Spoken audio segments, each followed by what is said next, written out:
Así es, a través de nuestro móvil de exteriores, Juan Delgado con el abogado que representa al denunciante. Adelante, Juan. Fernando, Evangelina, buenas noches. Exactamente noches. como ustedes lo decían, el desarrollo judicial de este caso está empezando a dar sus primeros pasos y bueno, justamente hoy declararon tanto la víctima, Marcelo Brufal, como su hermana. Y estamos con el abogado querellante Franco Aciani Canepa, que nos va a comentar primero cuál fue el contenido de esa declaración. Y en primer lugar, lo que nos interesa un poco saber es qué es lo, según el testimonio de Marcelo, qué es lo que desencadena esa reacción de los policías, qué sucedió antes, más allá de que esté el video que todos pudimos ver. Buenas tardes, Juan, para vos y para toda la gente que está viendo tu programa, también para Fernando y para todos los que están en el piso. Mira, primeramente tengo que decirte que desde mi punto de vista y de acuerdo a todas las evidencias que yo he podido analizar en el legajo, yo te diría que no hay un motivo concreto, por lo menos de parte de Brufal, que haya podido desencadenar esta brutal e injustificada agresión por parte de estos 3 funcionarios policiales.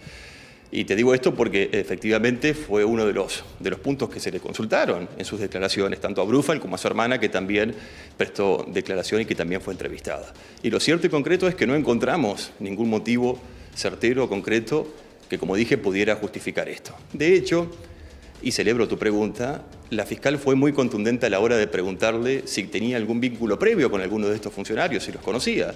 Y Brufal confirmó que a uno de ellos, que es quien lo agrede, quien lo toma del cuello y quien lo termina lesionando, lo conocía del ambiente del fútbol, pero que la última vez que lo había visto había sido hace 15 años atrás. Con lo cual te podrás imaginar vos que ni siquiera se acordaba de él. Es decir, si usted me pregunta a mí cuál es el motivo, no hay ninguno. Tendría que preguntárselo a los funcionarios policiales. Pero nosotros desde la querella no hemos podido encontrar ningún tipo de reacción, ningún tipo de agresión previa, ni ningún tipo de resistencia que pudiera justificar esta brutal agresión. Y en ese sentido hay un momento que llama la atención en el video que tiene que ver con que los funcionarios en un momento parecen estar yéndose y en ese momento regresan y bueno, desarrollan lo que se vio. Efectivamente, el video podría dividirse en dos, digamos, con una primer pasada y con este regreso que vos manifestás, este regreso que culmina efectivamente con la agresión.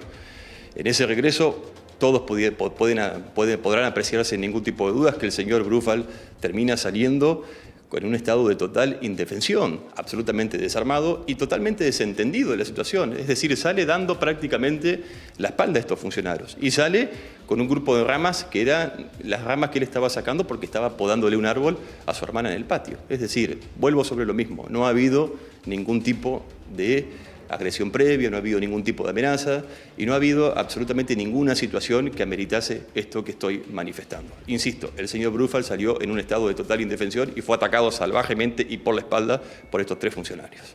Más allá de lo que se ve en el video, ¿cómo continuó el proceso o cómo declararon él y su hermana que continuaba en lo referente a la detención, el traslado a la comisaría, el tiempo que estuvo ahí alojado? Efectivamente, tanto Brufal como su hermana dieron detalles sobre lo que sucedió de manera posterior al hecho.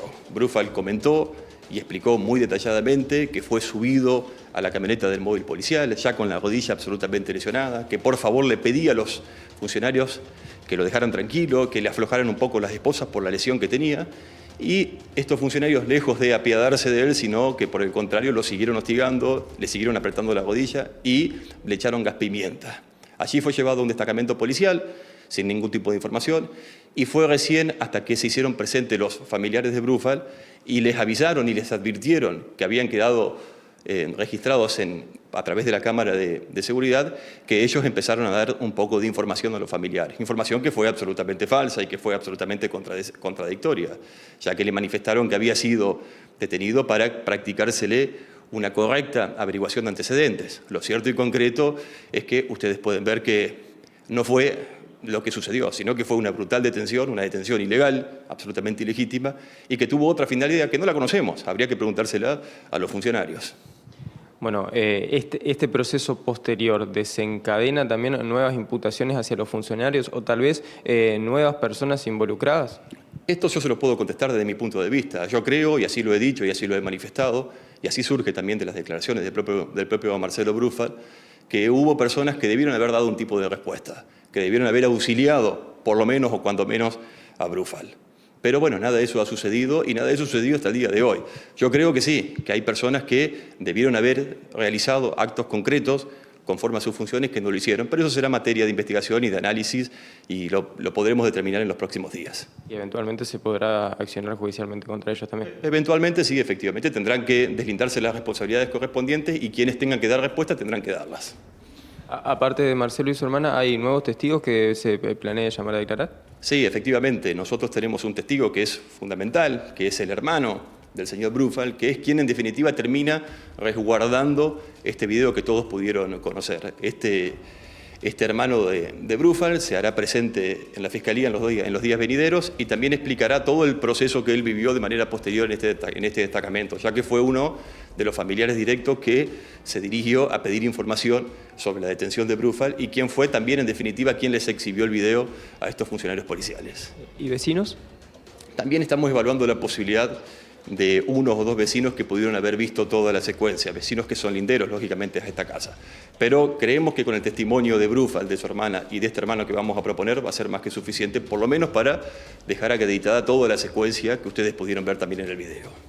Bueno, también un poco sobre la salud del señor Bruffault. La información decía que finalmente hoy iba a ser atendido por un traumatólogo 14 días después de la lesión. Efectivamente, en el día de hoy el señor Bruffault fue atendido en el Hospital San Martín, se le realizaron los análisis correspondientes. Yo no soy facultativo en médico, con lo cual no podría yo establecer un diagnóstico. He hablado con él y me ha comentado que al parecer tendría una lesión muy severa en su rodilla y en su tobillo. Estaríamos hablando de una posible rotura de meniscos y una posible rotura de ligamentos cruzados y un esguince en su tobillo derecho, todo en la misma pierna.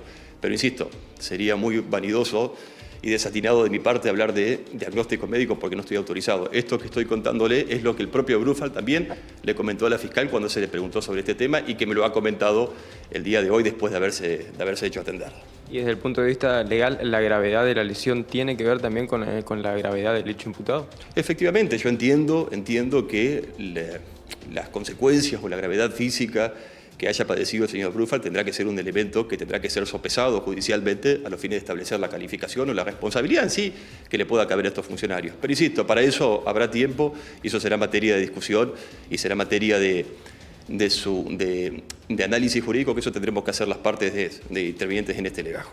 ¿Cómo continúa entonces el proceso? Yo creo que lo próximo va a ser que la querella aporte las evidencias que crean necesario, los testigos que crean necesarios, y después entiendo que la Fiscalía podría ya contar con todos los elementos necesarios para citar a estas personas a que presten declaración de imputado en el marco del artículo 375 del Código Procesal Penal de la provincia de Entre Ríos, para que puedan, lógicamente, hacer ejercicio de su constitucional derecho de defensa y poder también aportar ellos todos los elementos que crean necesarios para probar su tesis. Muchísimas gracias. Por favor. Fernando Evangelina, era la palabra de Franco Aciani-Canepa, abogado querellante, en este caso, bueno, de una agresión policial en principio, y bueno, con todo el contenido de lo que fue la declaración en el día de ayer, tanto de la víctima como de su hermana. Gracias, Juan, por la información. Hasta luego.